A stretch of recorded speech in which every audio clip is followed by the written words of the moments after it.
Hey everybody, welcome on into the Delmarva Sports Insider, the only live and local show dedicated to giving you all local sports here on the shore.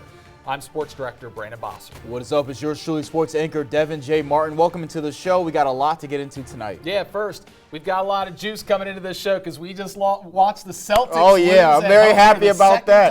I think that he can close it out. We'll see. I think so too, but you know, we're not talking about the NBA tonight. We've got a lot of playoff action to talk about in Maryland specifically this week. Brandon. A lot of great action. So much playoff action, Brandon. I can barely contain myself. I don't know what to do with myself. Just a whole bunch of playoffs. That's my favorite time of the year. Well, we need a release, and so we're going to talk about it for the next 35 minutes. Hey, let's talk about that doubleheader down in Berlin as the Seahawks baseball team and the softball team both going for the state semifinals today. Yeah, now let's start with the boys' side in the Diamond. The Seahawks are the only Bayside team standing in the 3A. Decatur taking on Marriott Ridge High School, and we begin with the Seahawks up 7-3. Now, Marriott Ridge would try to claw their way back into this one, but it wouldn't work. Gus Crow and ace pitcher Ryan McLaughlin were dominant on the mound today. Ridge couldn't get a bead on them. Decatur was just on fire. Yeah, they would fire on all cylinders. Here comes some more runs. Lucas Loring driving in a run here out to center field. That's an RBI single.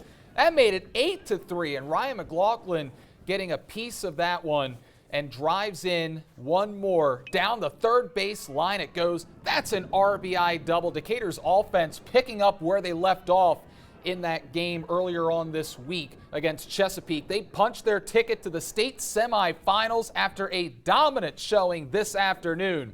Seahawks win this one 9-3. They move on to the state semifinals to face River Hill coming up on Tuesday. Meanwhile, some other games going on today as Aiden Brinsfield collecting 11 strikeouts on the mound for Parkside over 6 innings. That's a clutch performance right there. Yeah, sure is. And the Rams defeat Falston 3-2, so congratulations to Parkside, who will play Sparrows Point coming up on Tuesday. Snow Hill unable to make it out of the quarterfinals. They fall on the road to Northern. That's a tough 5-hour trip for them. It was. Coming all the way back after losing that game. Coming up tomorrow afternoon, Colonel Richardson plays Central in American Corner. We'll be at that one as well. Now to the mound, Decatur again. This time, the softball team seeking a spot in the Final Four going against Manchester Valley. The Seahawks were battling on the softball field, down 2-0. Madison McGinnis needs a strikeout. She gets it. Decatur comes to the plate, and they get what they want, and then they take what they want as well to take the lead, and they do just that. Yeah, bomb right there as Riley Smith gets every single part of that ball, cracks that one over the fence. 3-run homer as the Seahawks lead 3-2. Just getting started too. Emily Bloom drops one into shallow center. Here comes another run. Decatur with 7 runs in the third inning. They put up a crooked number to take the lead, and they continue to pour it on. They punched that ticket to the state semifinals. Decatur goes 2 for 2 today. Congratulations to the kids out in Berlin. They won in a blowout in the quarterfinals, 15-2. That's one way. That's an emphatic way to punch your ticket into the semi. Now, we were just in the 3A. Let's move down to the 1A. 2 Bayside Titans who have been dominant all season. We've been talking about them all softball season. They seem destined to clash in the state championship game. Now, let's start with North Dorchester. They played host to CMIT North. And Brandon, they made quick work of them. I mean, they dispatched the Tigers in 5 innings. It was 9-0 after the first 3 innings. They ended up winning in 5 innings, 11-0. It was a shutout. Now they're headed to the state semifinals to face off against Patterson Mill on Tuesday. Hear more from their head coach after the game. When we go into a game, we tell them, every game we take one pitch at a time. You got to know what the situation is and what you're doing with the ball before the pitch is ever thrown. Expect it to come to you every time and know what you're going to do with it. And I think we've played that way all season. When they get in the box, we tell them, concentrate on whatever that one thing is for you that you're working on. And other than that, have fun and hit the ball hard. We're excited to be here. This team has worked hard all year. I've got a great group of girls. It has definitely been, the whole season has been a team effort. I've got 3 different girls that I've had on the mound throughout the season. They've all done well. I threw 2 of them today. They combined for the shutout. It's just really exciting for this group to be able to move on to the semifinals. Yeah, dominant effort from North Dorchester, who's the number 2 seed in the 1A. Meanwhile, on the other side of the bracket, they're arch rivals right now. Who's been more dominant this year? Is it North Dorchester or Mardellis? As they've been dominating everyone this postseason, and today, absolutely no different. Let's check out those highlights now. Hayden Adkins in the circle. She was sensational once again. There's one of her punch-outs, one of 14 on the afternoon. We'll get back to her in just a bit. The offense was just as good today for the Warriors. In a state quarterfinal game, the Warriors putting up 18 runs on ACCE from Baltimore. Eleanor Flores with 2 hits and 2 RBIs. Now let's go back to Adkins. More filth from her. She went 5 innings, the full 5 innings. She had a perfect game in this one, 14 punch-outs. So you know what that means. Yep. Just one ball was put into play the entire afternoon.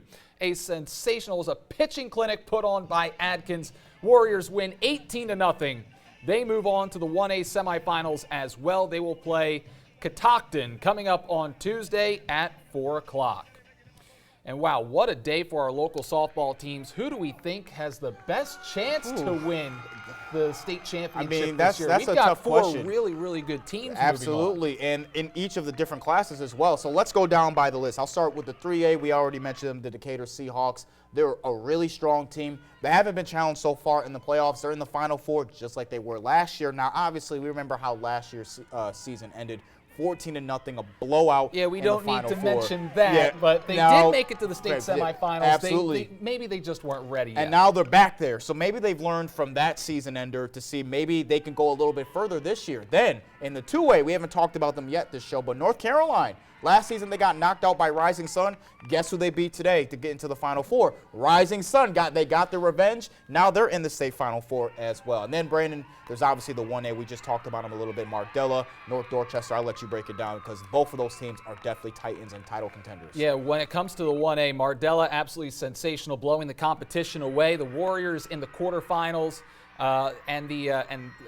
For the state, and we saw a perfect game out there by Hayden Adkins. 14 punch-outs, 1 ball put into play. That's absolutely amazing when you're in a do-or-die game. But now we're into the Final Four. All the weak teams are weeded out. Catoctin will be no pushover coming up like we've been seeing the last few games, but the Warriors know that. I expect the pitching to be up to the task coming up. North Dorchester, the 2 seed in that in 1A as well. We could see a matchup of Mardella and North Dorchester for the 3rd time this season. Mardella beat them twice during the regular season, once at the end of the regular season and for the Bayside Championship, and they beat Decatur. So out of all those teams, I think Mardella, if I had to choose one, probably has the strongest chance of capturing the state title. I mean, they have just been unblemished so far this season. Yeah, we'll see what happens. Let's move on now to boys lacrosse. Kent Island has done it again. The boys Bucks team punched their ticket to the 2A championship game. So the defending champs will have a chance to repeat coming up on Tuesday.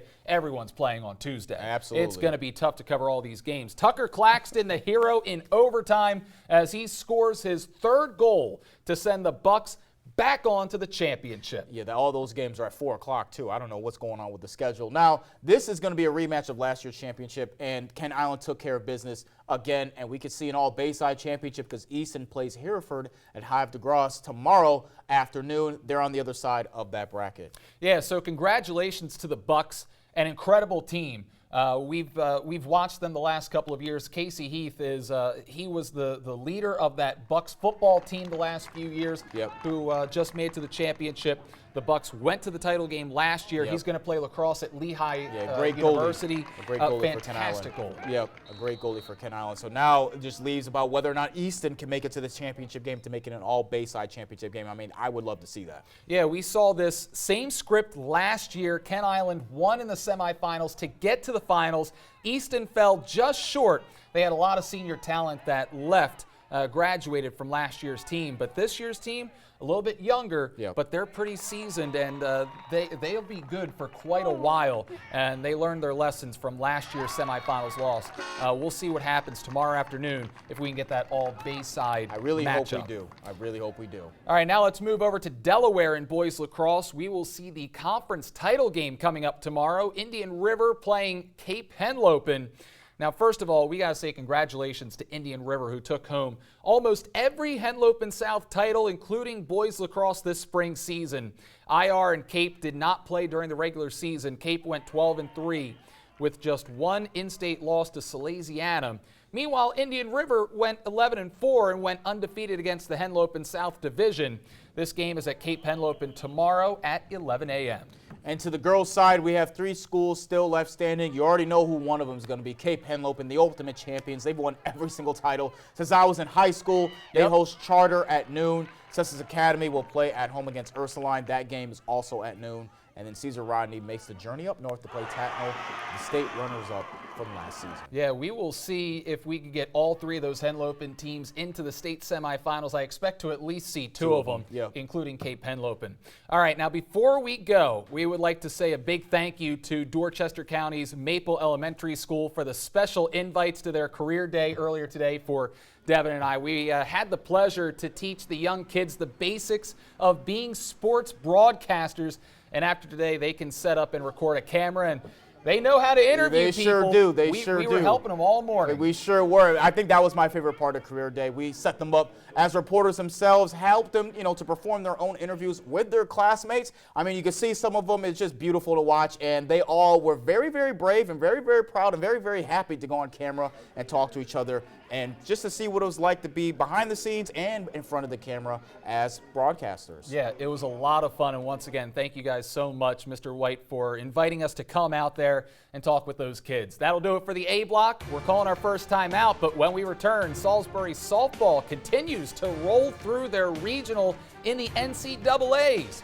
More on the goals when DSI returns.